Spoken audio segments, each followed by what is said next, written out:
Welcome home to Eden. Girlfriend, the wolves are howling for the women who run with the wolves. Well, the little puppy dogs howling it. And I want to say to you, this is an amazing time because feminism has been it's been co-opted by a masculine energy. We've had to be really masculine to claim our rights and get the right to vote and push through to be heard in a very masculine world. But now we can start to design feminism to be truly feminine. Okay, so I've been thinking about you in my mind all day, and this huge shift took place in me around the masculine divine. I've been noticing that over and over again, the men I'm attracted to are always unavailable. Like, they've got to be, for me to be attracted to them in the past, no more now, but in the past, they had to be like married in an open marriage or pretty much in recovery from addiction, and so dealing with something. They've got to have kids that are overwhelming so they can't talk to me, or you know, maybe they're just chronically a workaholic. Do you have any of these tendencies to be attracted to this? Because it's all about attraction, darling. It's about what we truly want and who we are attracted to. It's not about who's attracted to us. So here's the amazing example of what happened when I shifted my attraction this last week and I went to the salsa dance. Oh my goddess. So in my mind, the meditation I did was I saw every great guy who'd ever come my way who was truly available that I turned away from. Basically, in the moment I found out he was really available, I wasn't turned on anymore. Why? Because my father abandoned me. And he, intermittently sexualized me and crossed my boundaries when he did show up, and he made his fame and his fortune his main priority, showing that I had no value. So here it was, I bonded with that archetype as the attractive guy. Okay, it's all this stuff from childhood. Can we please grow up?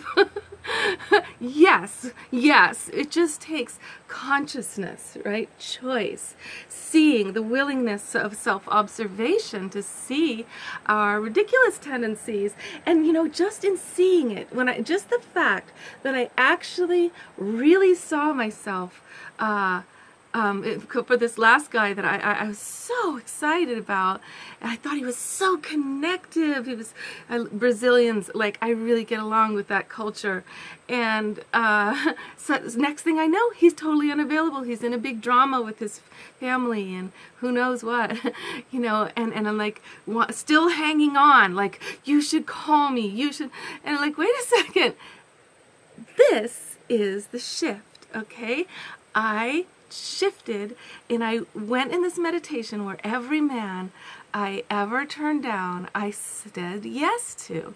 In my heart, I imagined what it would be like to have said yes and gone down that path.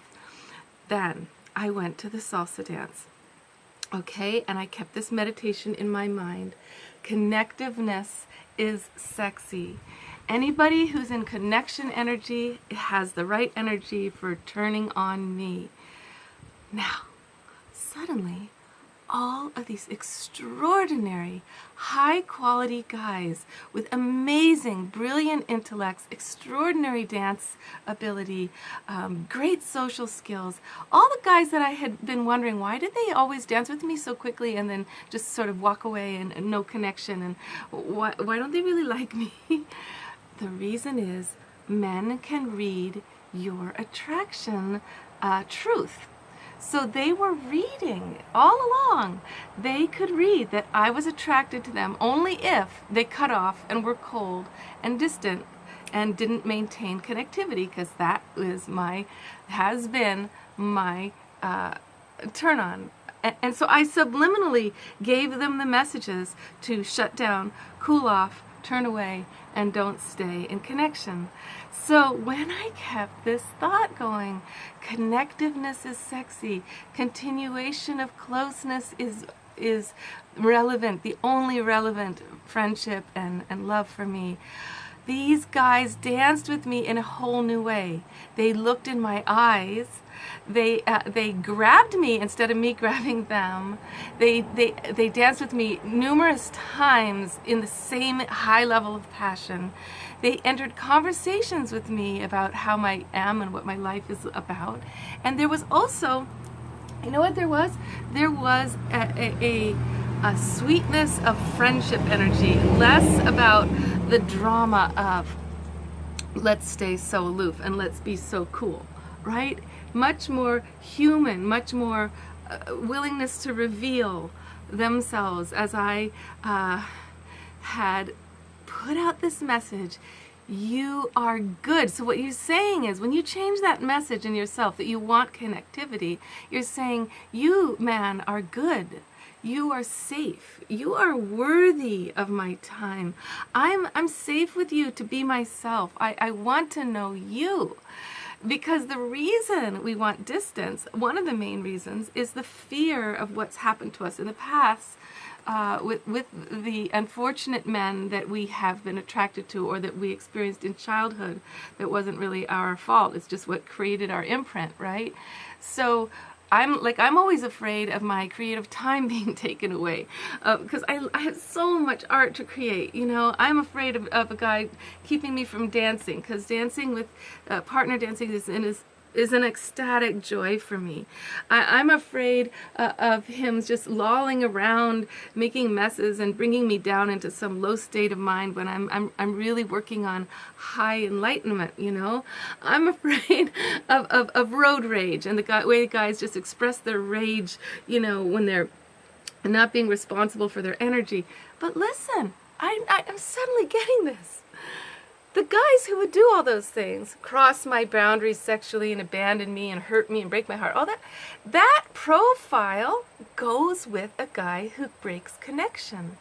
So my attraction actually to guys who break connection, which I'm thinking makes me safe so I never have to have a guy around too much, actually makes it guaranteed that I'm always going to be treated in those abusive ways with boundaries crossed and heartbroken, because guys who break connection, that's what they do. That's who they are. And the guys who maintain connection, they actually are good at love. They're good at friendship. They're good at social interaction that is contiguous, and so they know what boundaries are about. And hey, they've got a life of their own. They've got a big life going on. They don't want to be around you all the time, and they don't want you to stop doing your art. So try this meditation, darling. I am so blown away. I have never had a night like that with all those guys. I've been dancing with them maybe 4 years, and it was all across the board. Everyone shifted. I shifted. My message was, you're good, you're worth knowing, you connect with me, and that's what's hot. You stay connected to me, and that's what's really hot. You can do this, darling. Make the shift, okay? All right. So exciting. So here we are, first episode, Eve's Eden, Feminism